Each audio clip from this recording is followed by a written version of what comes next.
This video isn't just a review on Dispatch, it's a love letter to everything it has meant to me. On all the great things it brought to the table and all the things that could be improved, but more than anything else, why it was such an incredible game and experience for me.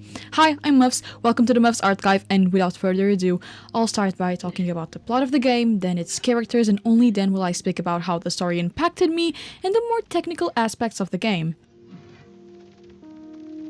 You think you're invisible, but I fucking see you.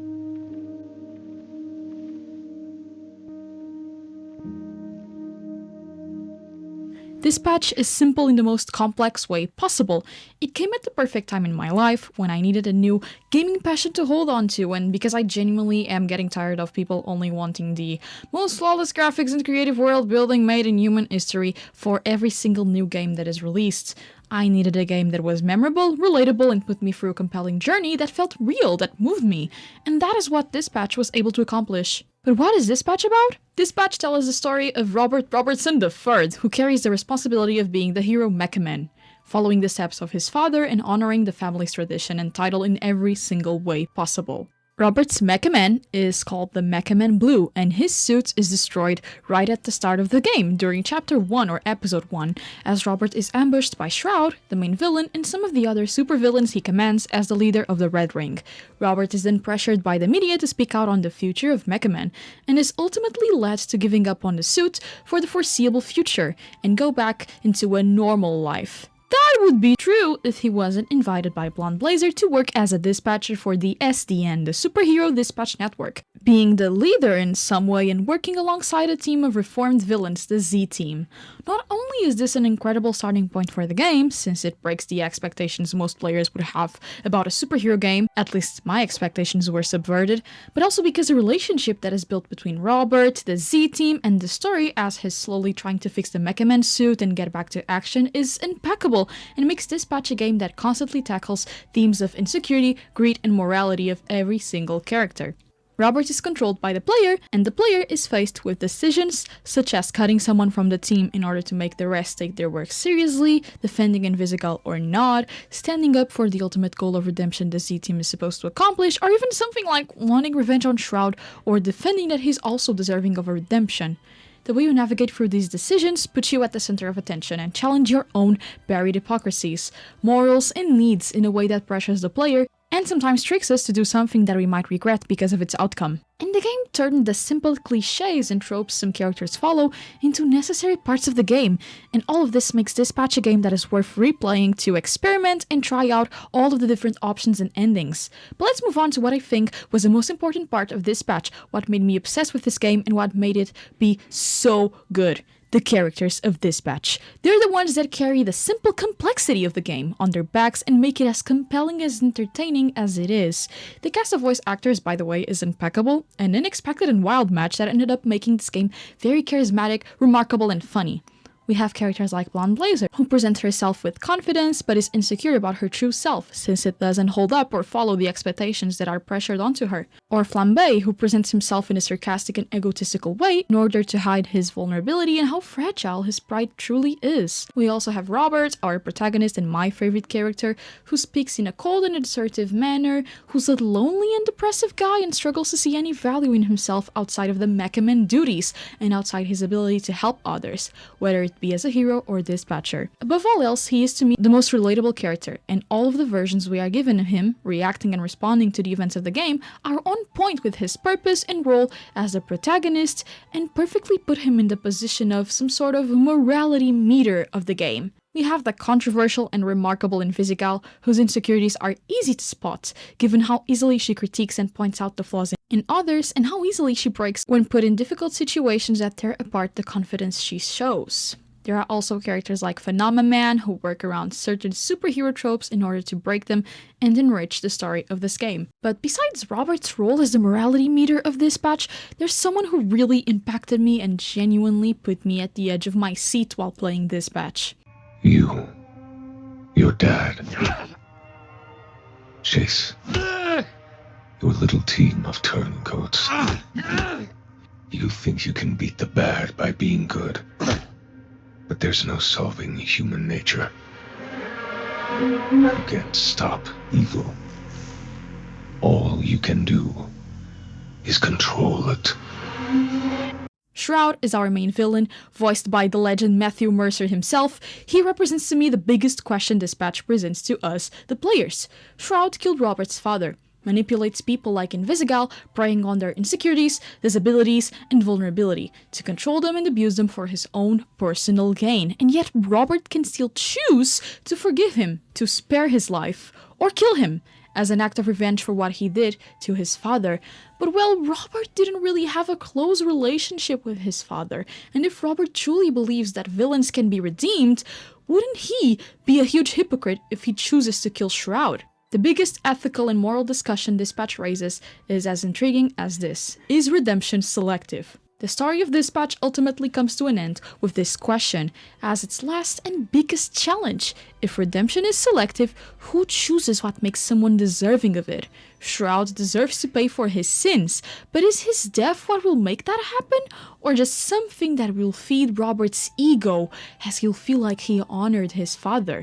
I have played Dispatch's full game twice now, and I'm currently starting it over again, so I'm doing a third playthrough. And even though I confidently said in my previous 2 playthroughs that I, as Robert, would kill Shroud, now that I'm preparing and recording this video and looking at things through different perspectives, I just realized that maybe I'm a huge hypocrite. Cause if my Robert defended and believed in Invisigal all the way through, supported Flam by coming back on the team despite his tantrum, defended Sonar and Coupe even though they turned into villains after we kicked them out of the Z team, and truly fights for the saying that redemption is possible, why is it that Shroud must die? Why does Shroud not deserve a chance?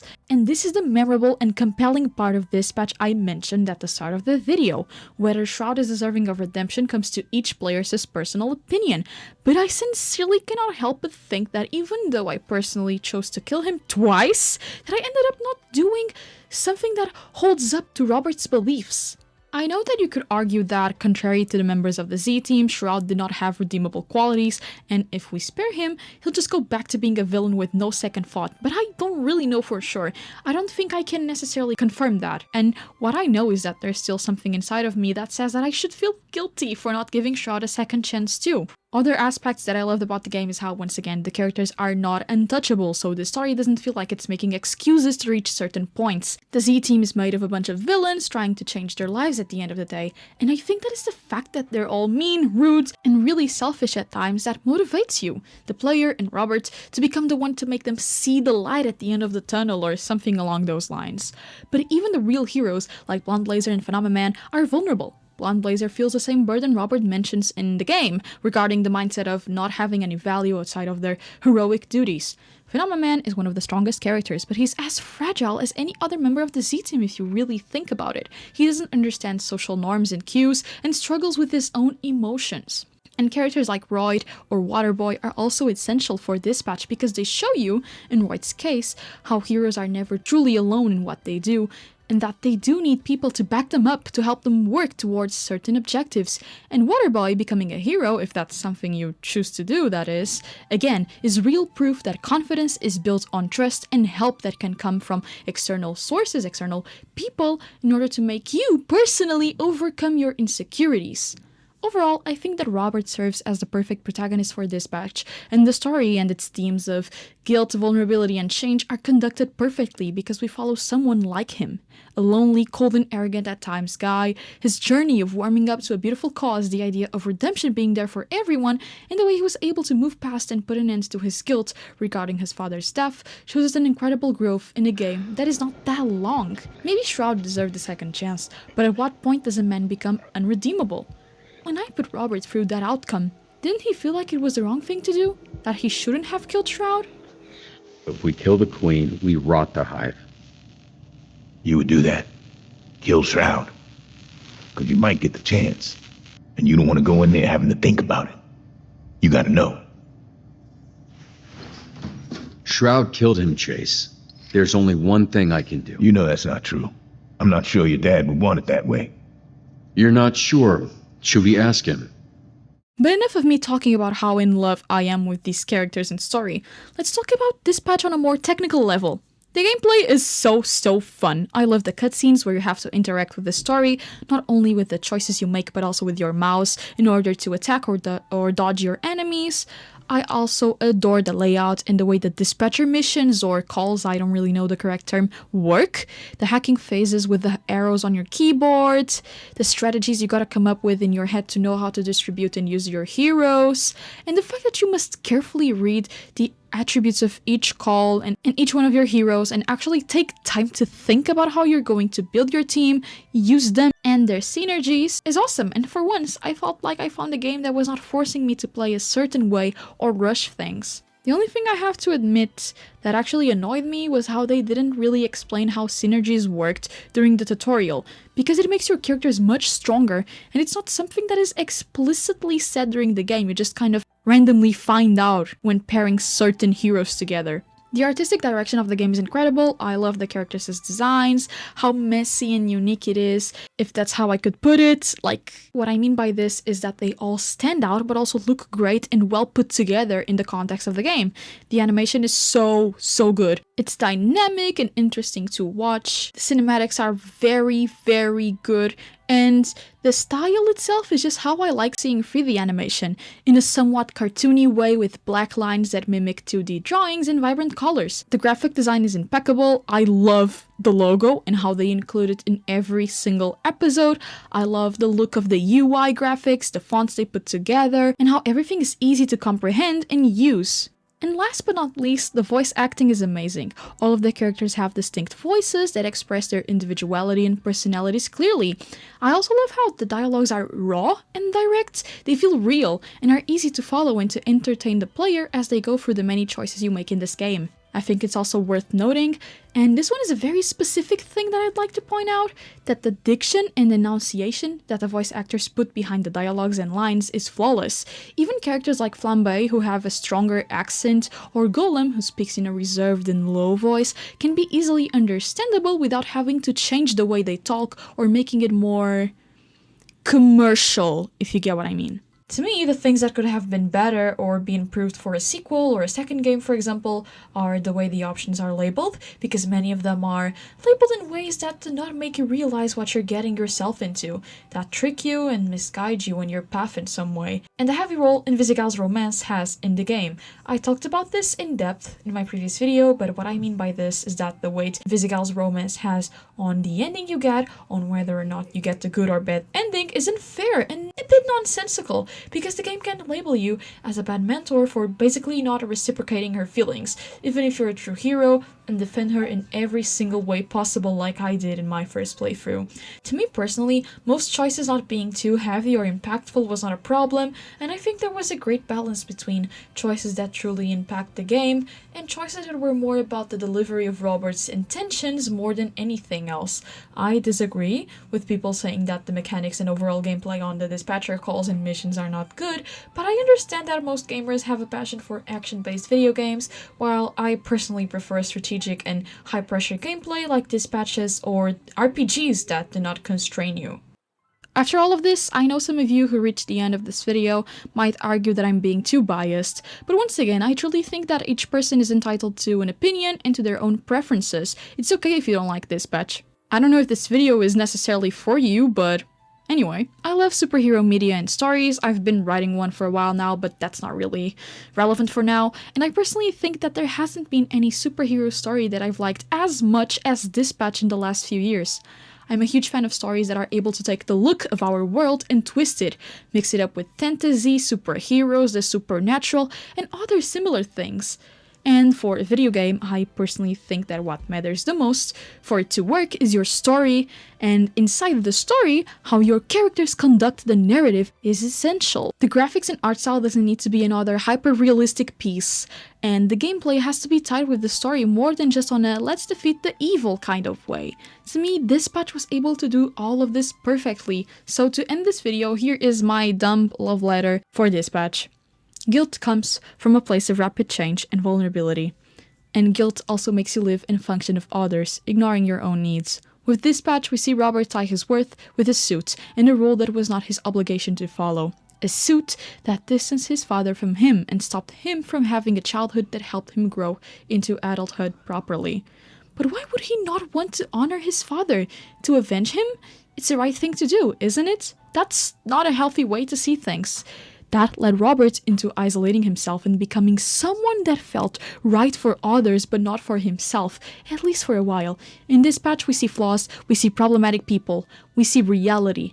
We see people not having their minds in the right place, but we also see the moments that make them believe that the expectations and image others pressure onto us are not a death sentence on how we should carry on with our lives.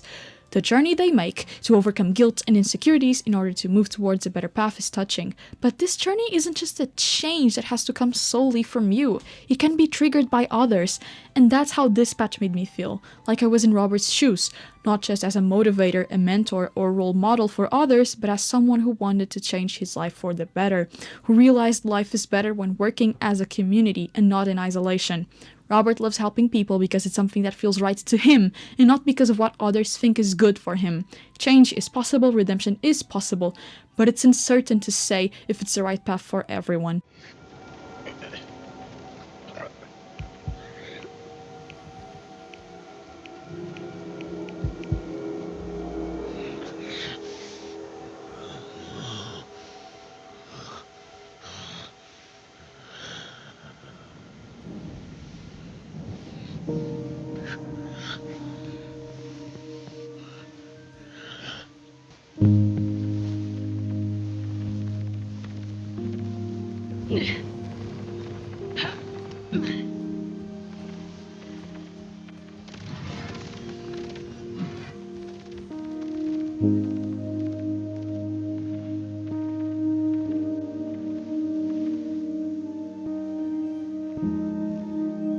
Thank you to the team behind Dispatch for creating a game like this. I'm Muffs, and I'll see you in my next video.